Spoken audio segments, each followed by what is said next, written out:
ఆయన రాజకీయాలలో కాకలు తీరిన లీడర్. ఒకానొక సమయంలో ఉమ్మడి తూర్పుగోదావరిలోనే కాదు, యావత్ రాష్ట్రాన్ని శాసించారు. నిజాయితీ గల నేతగా ముద్రపడ్డారు. అనంతరం డౌన్ ఫాల్ స్టార్ట్ అయింది. అరెస్టులు, కేసులు, గృహ నిర్బంధాలంటూ ఎన్నో ఇబ్బందులు ఎదుర్కొన్నారు. ఈ క్రమంలోనే రాజకీయాల నుంచి తప్పుకుంటున్నట్టు ప్రకటించారు. ఆ తర్వాత కాపు ఉద్యమం పేరుతో తిరిగి రాజకీయ అరంగేట్రం చేశారు. ఇప్పుడు ఇంటి పోరు ఎదుర్కొంటున్నారు. ఇప్పుడు ఆయనకు ఇంటి పోరు మొదలైందా?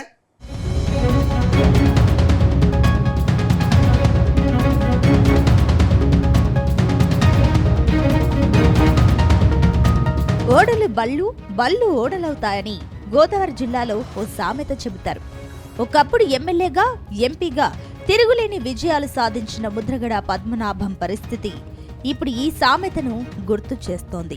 గతంలో కాంగ్రెస్, టీడీపీ, బీజేపీ, వైసీపీ ఇలా ఎన్నో పార్టీలు మారిన ముద్రగడతో మాట్లాడేందుకు ముఖ్యమంత్రులు సైతం భయపడేవారు.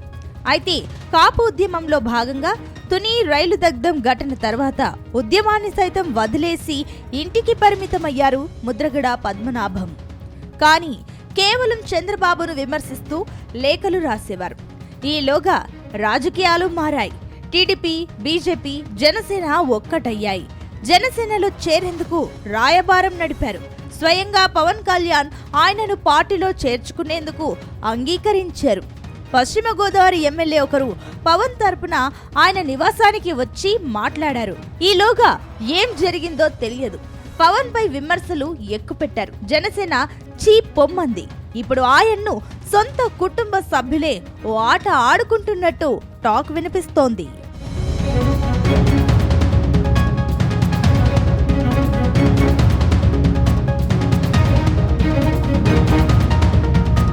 అయితే రాజకీయాల్లో కాకలు తీరిన ముద్రగడ సైలెంట్ కావడంతో వైసీపీ అలర్ట్ అయ్యింది.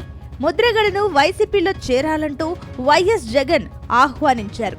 దాంతో వైసీపీలో చేరేందుకు అంగీకరించిన ముద్రగడ పద్మనాభం వేలాది మందితో జగన్ సమక్షంలో వైసీపీలో చేరిపోయారు.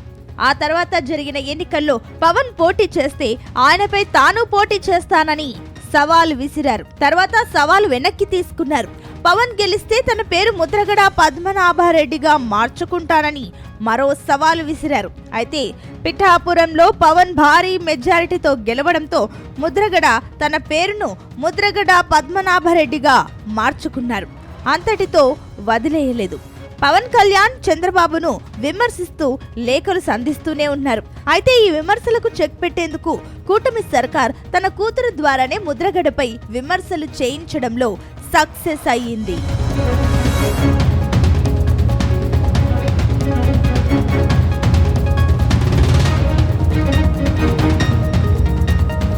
కొద్ది రోజులుగా ముద్రగడ కుటుంబంలో రాజకీయ వేడి రాజుకుంది. ముద్రగడ కూతురు బార్లపూడి క్రాంతి తండ్రిని విమర్శిస్తూ పవన్ కళ్యాణ్ ను ఏదైనా అంటే సహించేది లేదని స్టేట్మెంట్ ఇచ్చారు. ఎన్నికల ముందే జనసేనలో చేరేందుకు ఆమె రెడీ అయ్యారు. కానీ డిప్యూటీ సీఎం పవన్ కళ్యాణ్ వద్దని వారించడంతో వెనక్కి తగ్గారు. అయితే ఎన్నికలయ్యాక పార్టీలో చేర్చుకుంటానని హామీ ఇచ్చారు.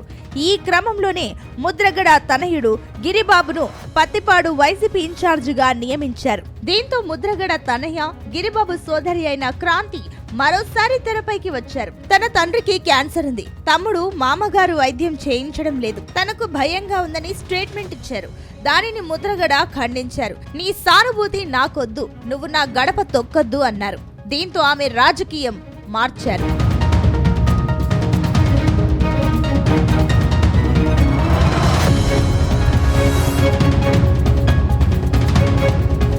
ఇప్పుడు ప్రతిపాడు నియోజకవర్గంపై క్రాంతి ఫోకస్ పెంచినట్టు తెలుస్తోంది. ప్రతిరోజు నియోజకవర్గానికి వెళ్తున్నారు, గ్రామాల్లో తిరుగుతున్నారు. దీంతో కొందరు ముద్రగడ అనుచరులు ఇక్కడ తిరిగితే సహించేది లేదని స్టేట్మెంట్ సైతం ఇచ్చినట్టు తెలుస్తోంది. అయితే తాను నియోజకవర్గ ఆడపడుచుని, నన్ను అడ్డుకునే శక్తి ఎవరికి లేదంటూ క్రాంతి ప్రకటించారు. ఈ నేపథ్యంలోనే జనసేన పార్టీ కొత్త ఎత్తుగడ వేసినట్టు తెలుస్తోంది. ముద్రగడ తనయుడు గిరిబాబు వైసీపీ ఇన్ఛార్జిగా ఉన్నందున ఆయన కుమార్తె క్రాంతిని జనసేన ప్రతిపాడు ఇన్ఛార్జిగా నియమించాలని నిర్ణయించినట్లు సమాచారం. ఇప్పటికే జనసేన ప్రతిపాడు ఇన్ఛార్జ్ తమ్మయ్య బాబును సస్పెండ్ చేశారు. అప్పటి నుంచి ఆ స్థానం ఖాళీగానే ఉంది.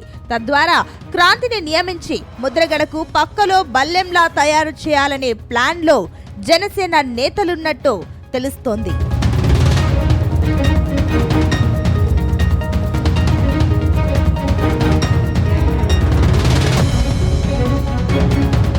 ఏది ఏమైనా ఇదే జరిగితే ముద్రగడ గతంలో మాదిరి స్వేచ్ఛగా బయట తిరిగే అవకాశం ఉండదనే టాక్ వినిపిస్తోంది.